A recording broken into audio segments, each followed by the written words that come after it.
Lukas pasalnya yang ke-17, ayat pertama sampai dengan ke-37. Yesus berkata kepada murid-muridnya, "Tidak mungkin tidak akan ada penyesatan, tetapi celakalah orang yang mengadakannya. Adalah lebih baik baginya jika sebuah batu gilangan diikatkan pada lehernya, lalu ia dilemparkan ke dalam laut, daripada menyesatkan salah satu dari orang-orang yang lemah ini.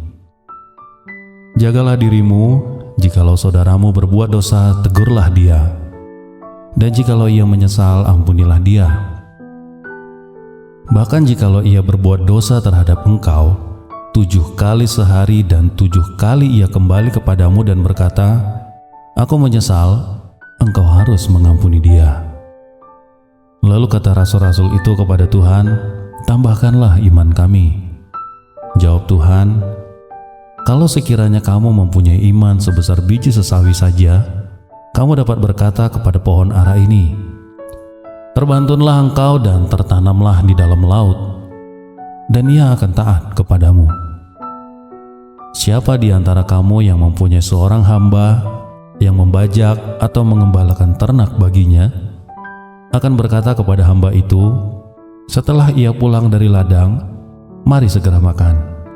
Bukankah sebaliknya ia akan berkata kepada hamba itu, 'Sediakanlah makananku, ikatlah pinggangku dan layanilah aku sampai aku selesai makan dan minum, dan sesudah itu engkau boleh makan dan minum.' Adakah ia berterima kasih kepada hamba itu? Karena hamba itu telah melakukan apa yang ditugaskan kepadanya. Demikian jugalah kamu. Apabila kamu telah melakukan segala sesuatu yang ditugaskan kepadamu, hendaklah kamu berkata, 'Kami adalah hamba-hamba yang tidak berguna. Kami hanya melakukan apa yang kami harus lakukan.'" Dalam perjalanannya ke Yerusalem, Yesus menyusur perbatasan Samaria dan Galilea. Ketika ia memasuki suatu desa, datanglah 10 orang kusta menemui dia. Mereka tinggal berdiri agak jauh dan berteriak, "Yesus, Guru, kasihanilah kami." Lalu ia memandang mereka dan berkata, "Pergilah, perlihatkanlah dirimu kepada imam-imam." Dan sementara mereka di tengah jalan, mereka menjadi tahir. Seorang dari mereka ketika melihat bahwa ia telah sembuh, kembali sambil memuliakan Allah dengan suara nyaring, lalu tersungkur di depan kaki Yesus dan mengucap syukur kepadanya.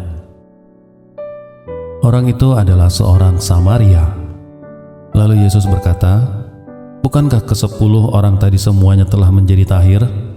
Di manakah yang 9 orang itu?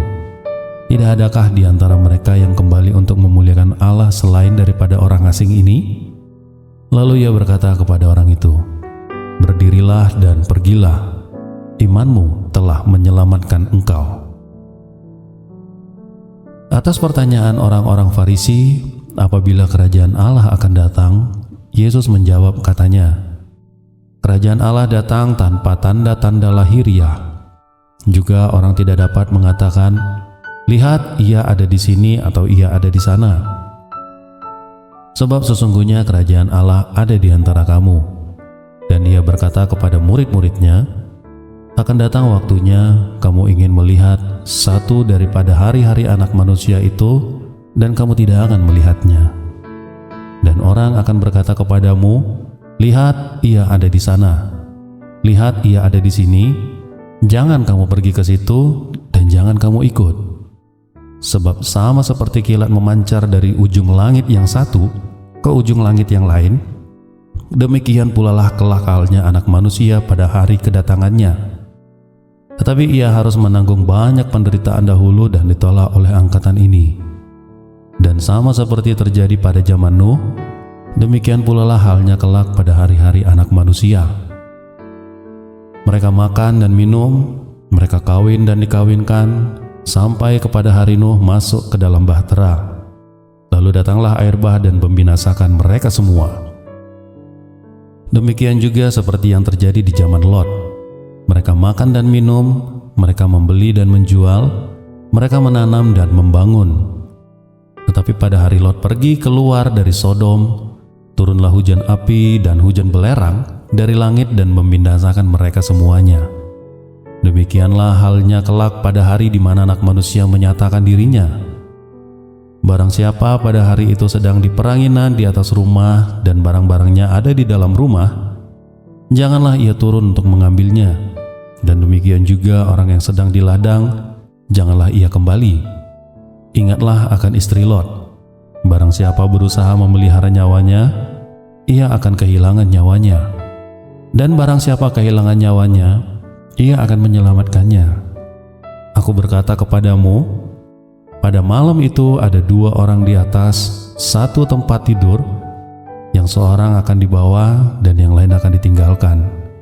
Ada 2 orang perempuan bersama-sama menghilang, yang seorang akan dibawa dan yang lain akan ditinggalkan. Kalau ada 2 orang di ladang, yang seorang akan dibawa dan yang lain akan ditinggalkan. Kata mereka kepada Yesus, "Di manakah Tuhan?" Katanya kepada mereka, "Di mana ada mayat, di situ berkerumun burung nasar." Demikian firman Tuhan.